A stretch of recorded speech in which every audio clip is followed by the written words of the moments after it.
Desde Lima, Perú, iniciamos un ciclo de programas sobre comentarios espirituales con Pepe Gale. Aquí en medio del inicio del invierno, un frío invierno que se inicia en Perú, nos presentamos nosotros con ese ardor que el Espíritu Santo va poniendo en aquellos que creen en su palabra, que creen en la verdad y que son movidos precisamente en esta práctica espiritual que representa la relación de Dios con cada uno de nosotros, movido por el Espíritu Santo para vivir el Evangelio, la verdad, en todos los espacios de nuestra vida. Por eso queremos dar con este inicio la bienvenida a todos ustedes, protegidos desde el cielo por la fuerza de lo alto, con nuestra Madre María acompañándonos y San Miguel Arcángel para estos últimos tiempos.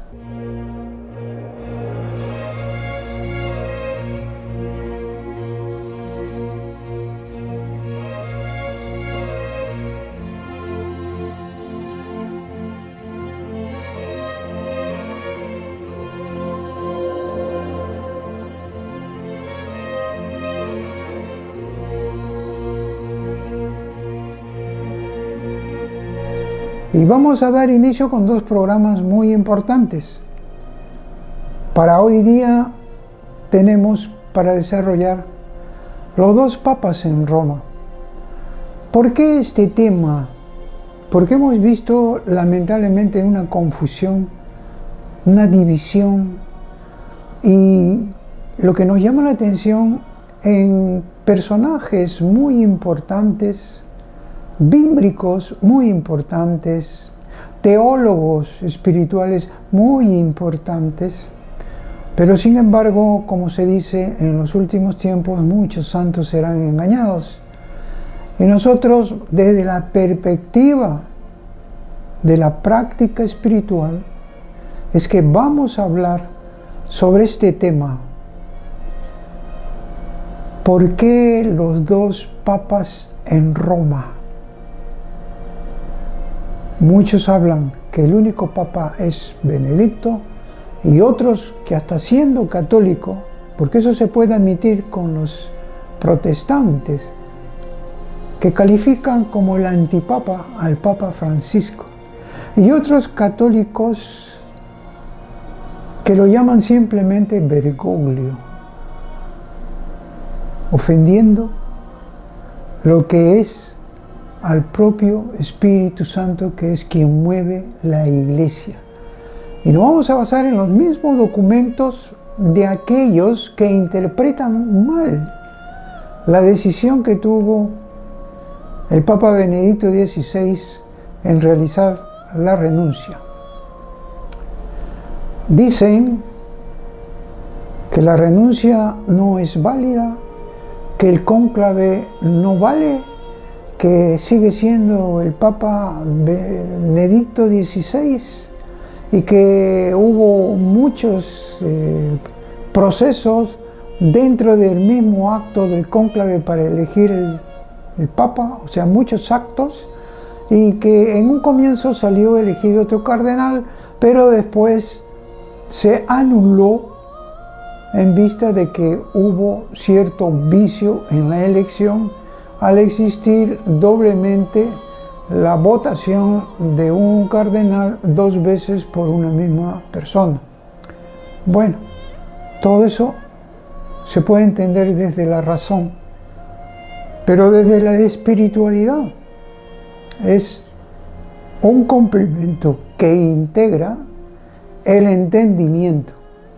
Si la razón no está con el corazón, no se puede tener la plenitud del entendimiento de lo que sucede en los actos con la presencia y la acción del Espíritu Santo en todo acto, como fue la elección del Papa Francisco.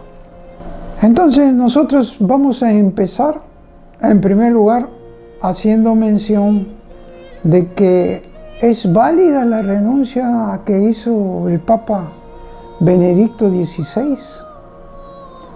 Y para eso nos vamos a basar, quizás uno de los mariófanos más importantes de estos últimos tiempos, al cual el Perú lo ha recibido ya 3 o 4 veces, y hemos tenido la oportunidad de charlar con él, conversar con él. Y en uno de ellos nos dedicó un libro, y sobre este libro es que vamos a hacer también la base para poder contrarrestar aquellas opiniones equivocadas, aquellas opiniones erradas, aquellas opiniones de puro razonamiento que se han olvidado de lo principal. Quien mueve la iglesia es el Espíritu Santo. Quien sostiene la iglesia es el Espíritu Santo. Por eso, ese autor del libro Tú eres Pedro, Profecía sobre el Papa, la Iglesia y el Mundo, Luis Eduardo López Padilla, al cual lo conocemos muchos años ya.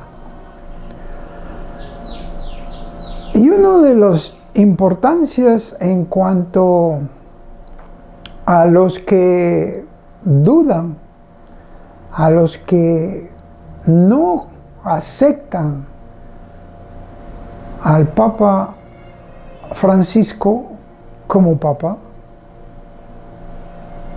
vamos a decirle, y niegan incluso, que no opera ninguna renuncia. Sin embargo, eso hasta en el catecismo está escrito, es válida la renuncia. Pero no nos vamos a referir a los cánones del catecismo, especialmente el 382.2, donde ahí se indica la validez de la renuncia del papado también, a los obispos, ¿no? Y la renuncia del Papa Benedicto, que él mismo ya lo había anticipado en una entrevista ante un periodista alemán, que él dio respuesta categórica para dar validez a ello. Vamos a leer de este libro muy importante, cuando en un artículo de este periodista Sewall, y esto está marcado en el libro Luz del Mundo, páginas 42-43.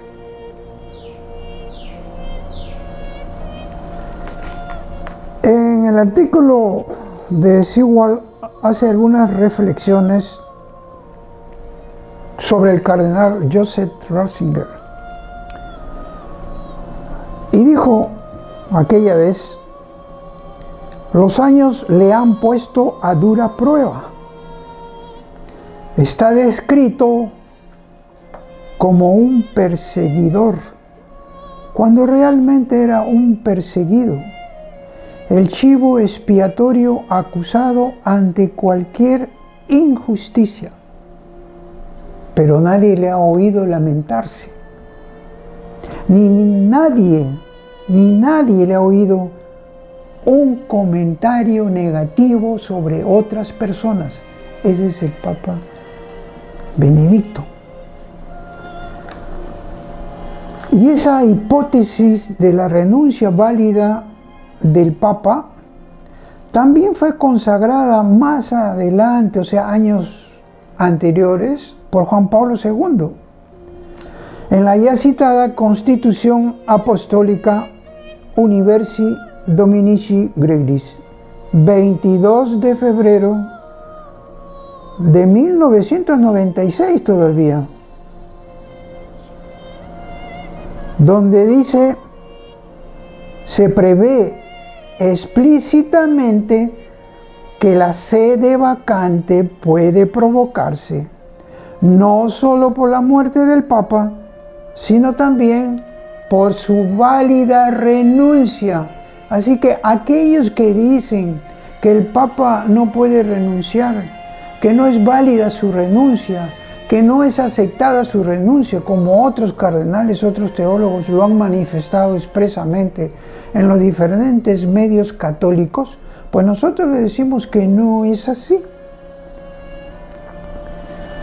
En este libro del periodista Peter Sewell, como le vuelvo a repetir, en su libro Luz del Mundo, editorial Herder, 2010, a una pregunta que le hace a Benedicto XVI, contesta, la pregunta es esta: ¿puede pensarse en una situación en la que usted considere apropiada una renuncia del Papa?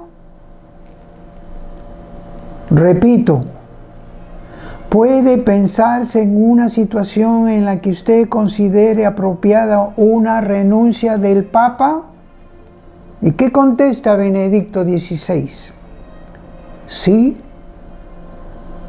Si el Papa llega a reconocer con claridad que física, psíquica y mentalmente no puede ya con el encargo de su oficio, tiene el derecho y, en ciertas circunstancias, también el deber de renunciar. Bien. El Papa estaba ya en un proceso de un desarrollo acentuado de su desgaste físico y psíquico, en vista que él, un teólogo grande, humilde, sencillo, comenzó a ver las oscuridades existentes dentro de la misma iglesia, las cizañas aumentando por todas partes entre unos y otros. Comenzó a ver la sorpresa que le daba la existencia de seres católicos, personas católicos, miembros de la iglesia perteneciente a la Roma Grande, actuando en una forma no idónea, no adecuada, no cristiana. Y todo eso era un proceso que le iba causando debilitamiento físico, mental, psíquico durante años. Y la prueba que este periodista, Peter Sewell, también lo apreció. Y recogemos nosotros en este desarrollo cuando dice dice, apenas 10 semanas antes, se refiere el 18 de febrero del 2013, o sea, antes de la renuncia, Sewell, que se entrevistaba con el Papa para preparar una biografía, advirtió que su salud se había deteriorado. Había perdido oído, no veía por el ojo izquierdo. Había adelgazado tanto que el sastre tenía dificultades para ajustarle los trajes. El Papa Benedicto XVI se mostraba muy delicado, todavía más amable y humilde, muy reservado. No parecía enfermo, pero no se podía ignorar el cansancio que se había apoderado de toda su persona, cuerpo y alma.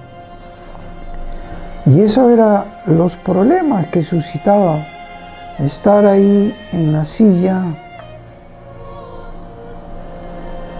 llevando los destinos de la iglesia. Y por eso dice, a su juicio, de este periodista, Ratzinger es un pensador radical y un creyente radical. que en la radicalidad de su fe no empuña una espada, sino otra arma mucho más poderosa. ¿Cuál es? La fuerza de la humildad, de la sencillez y del amor. Joseph Ratzinger decía, es el hombre de las paradojas, lenguaje moderado, voz fuerte, mansedumbre y rigor. Piensa en lo grande, pero presta atención a los detalles. Encarna una nueva inteligencia para reconocer y revelar los misterios de la fe. Es un teólogo, pero defiende la fe del pueblo, y esto es muy importante que presten atención. Defiende la fe del pueblo, no de aquellos vanidosos, soberbios, orgullosos, conocedores de todas las teologías. Y a veces digo, ¿de qué vale conocer la teología? Que es muy importante. Si usted no tiene la vivencia espiritual, la experiencia espiritual, las dos cosas integra a una persona para poder entender, comprender la revelación divina. Así que es muy importante, no puede ser uno sin lo otro. Van juntos las dos cosas. Porque tampoco podemos quedarnos en una espiritualidad pura que se vuelve subjetiva cuando no hay ese soporte doctrinario del magisterio, de la doctrina, del compromiso con los sacramentos, de la palabra misma, de la oración. Todo eso de un punto de vista de formación es importante, tan importante como lo es la práctica espiritual, la espiritualidad práctica. Bueno, y solamente termino ya para analizar los hechos mismos durante la elección del Papa Francisco. Termino con esto. Cuando le preguntaron antes al Papa Benedicto, ¿ha pensado usted en renunciar? Si el peligro es grande, no se debe huir de él. Por eso ciertamente no es el momento de renunciar, decía mucho antes.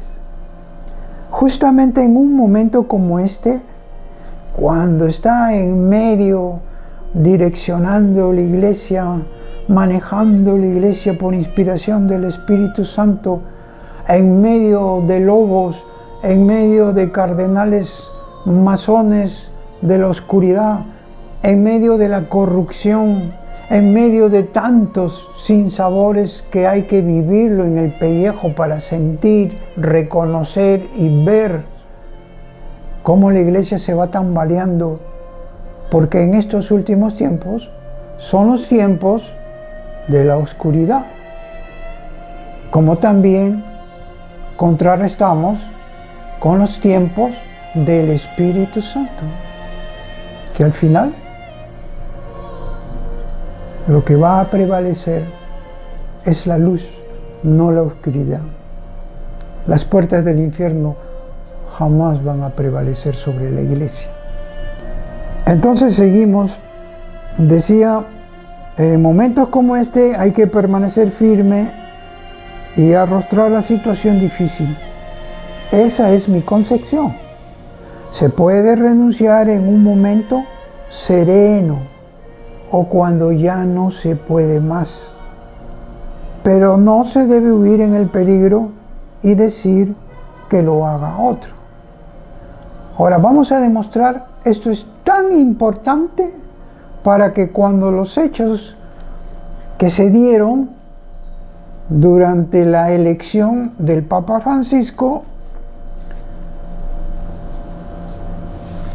tenga suma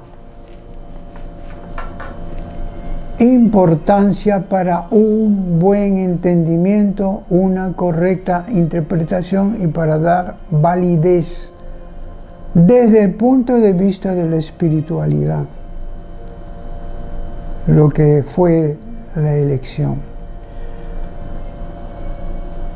Yo les pongo en pantalla lo mismo que ahí pueden ver cuando uno de los importantes teólogos, geopolíticos, filósofos, como Villasana, al cual merece mi respeto, como merece mi respeto otros hermanos errados también de gran nivel, Marango, otros más. Sin embargo, vamos a demostrar que hay un error de interpretación. Como hay un error de interpretación cuando dicen el catejón es el Papa Benedicto XVI, que eso lo vamos a ver en otro programa. También es un error de interpretación y lo vamos a demostrar a través de la palabra, a través de lo que viene a ser la tradición de la Iglesia y de lo que viene a ser esa práctica espiritual en la cual el entendimiento entra más por el corazón que por la razón. Ahí pueden ver ustedes en pantalla.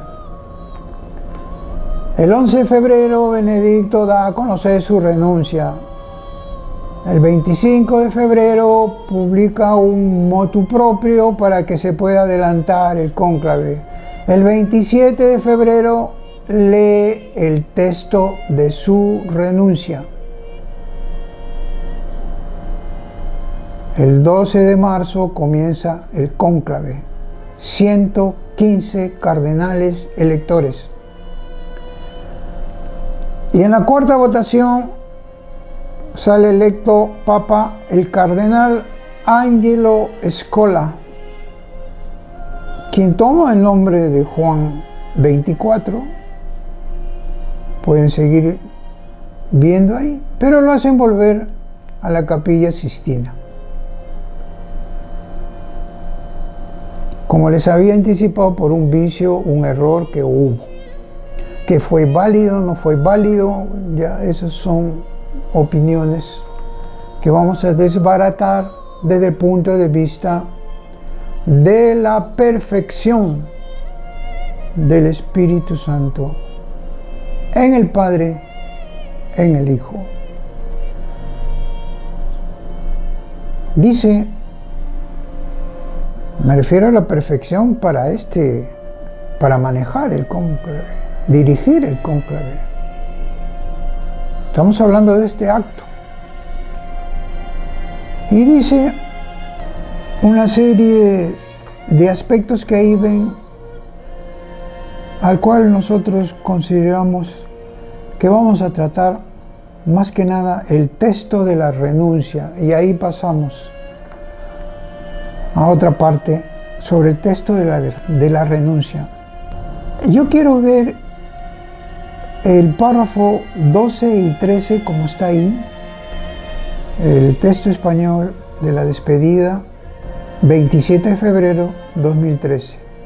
Dice, permitidme aquí volver de nuevo al 19 de abril del 2005. La seriedad de la decisión reside precisamente también en el hecho de que a partir de aquel momento me comprometía siempre y para siempre con el Señor.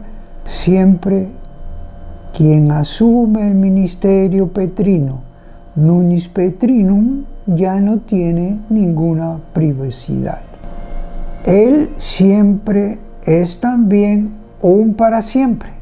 Ya no existe una vuelta a lo privado. Mi decisión de renunciar al ejercicio activo del ministerio no revoca esto. Y aquí vienen las partes importantes que esto hay que saberlo interpretar después.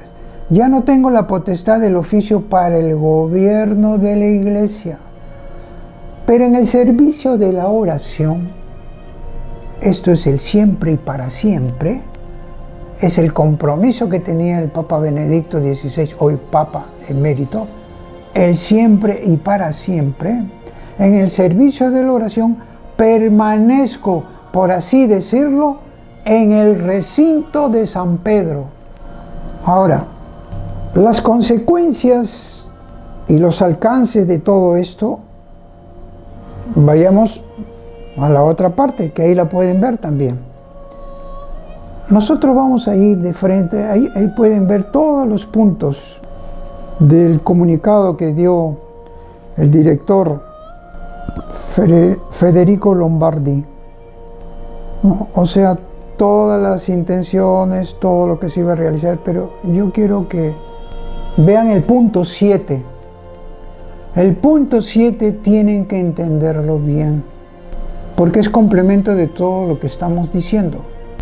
Se dedicará a orar, leer y escribir, ofreciendo asesorar a su sucesor si éste se lo solicita.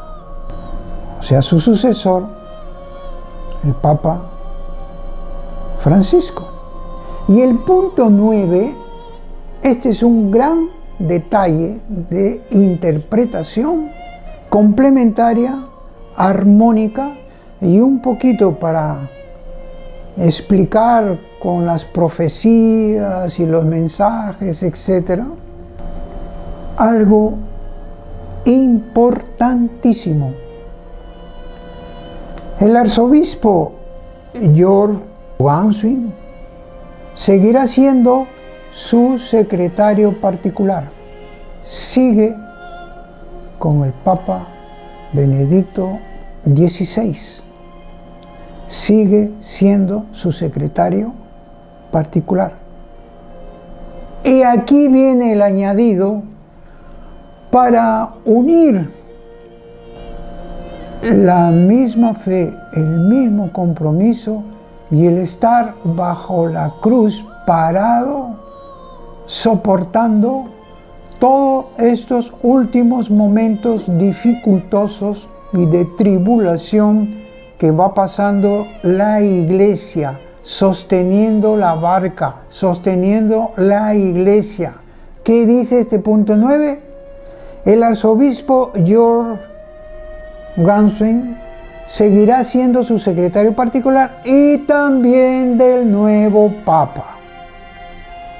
Y también del nuevo Papa, cosa que nosotros, ahí pasamos también al otro aspecto en la pantalla, pueden ver como confirmación que el mismo arzobispo, secretario particular de los dos papas, porque esa fue la intención de integrar en uno solo lo que es una obediencia venida del cielo. Y él lo dice, el Papa, el arzobispo, el secretario, dice, el Papa Benedicto XVI en absoluto ha abandonado el oficio de Pedro. Ya lo venía distinguiendo, venía separando. Y aquí lo confirma el arzobispo George. Nos encontramos ojo, oído, pestaña y ceja. Nos encontramos ante un ministerio ampliado. Un ministerio ampliado. Una especie de estado de excepción, querido por el cielo. No un papa, sino dos. Uno activo y otro contemplativo. Esto tiene un significado. El Papa Benedicto siempre está asesorando al Papa Francisco. Y aquí viene la razón de los teólogos, de los bíblicos, de los antipapas, puede más que la voluntad del cielo? El Espíritu Santo ha querido que un papa esté gobernando, administrando, dirigiendo. El otro papa siga soportando a la iglesia con su oración, su entrega. Los dos están en uno solo, por decir de manera espiritual, porque es la voluntad del cielo. Si todo el tiempo, cuando rezan el Padre Nuestro, nos dice, hágase según tu voluntad, en la tierra como en el cielo. ¿Y por qué no quieren obedecer la voluntad del cielo y quieren imperar su razonamiento, su pensamiento? ¿Ustedes son más que Dios? Perdón, hermanos, ustedes son grandes. Reflexionen. Hay un error acá. ¿Y saben por qué? Porque esa es la parte que no se compromete en su interioridad. Eso es la inteligencia espiritual, la práctica espiritual, la vivencia espiritual, la experiencia espiritual. Dios está con nosotros, la Trinidad está en nuestro corazón, pero movido por el Espíritu Santo es que nosotros seguimos la voluntad del Señor. Y aquí la voluntad del Señor es eso, poner los dos papas en uno, cada uno ejerciendo conforme al corazón que el Espíritu Santo conoce de cada uno, conforme a los dones de cada uno. Pero nadie puede decir que este es el antipapa, que el otro es el papa, que esto no es válido, que esto sí. ¿Saben por qué? Porque toda la lista o un listado que aparece ahí por algunos